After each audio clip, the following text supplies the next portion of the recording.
మేము తప్పు చేసినాము, ఈ తప్పులు మేము చేయకుండా ఉండాల్సి ఉండే, మమ్మల్ని క్షమించండి అని ప్రజల్ని అడుక్కుంటే అధికారం మళ్ళీ మీకు ఇవ్వడానికి ఆలోచిస్తారేమో.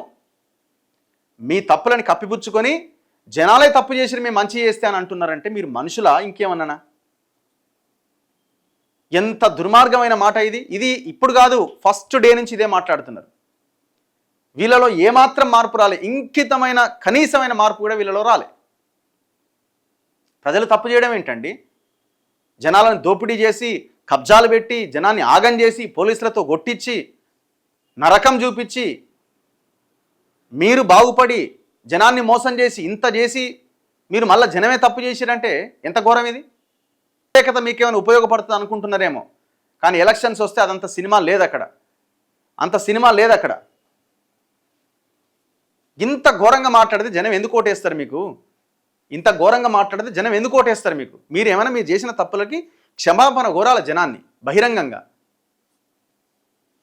మరి ఇప్పుడు కాంగ్రెస్ వ్యతిరేక విధానాల మీద మీ ఫైట్, మీ పోరాటం ఏది? మీ నాయన ఇంట్లో పండుకుండు కదా, కనీసం అసెంబ్లీకి కూడా వస్తలేడు కదా. ఎట్లా మీకు 100 సీట్లు వస్తాయి? మీరు ఏం మాట్లాడకుండా, ఏం క్వశ్చన్ చేయకుండా? మీరు చేసిన తప్పులు పక్కన పెట్టండి, కనీసం ఈ గవర్నమెంట్ చేస్తున్న తప్పుల మీదన్నా మీ ఫైట్ ఉండాలి కదా.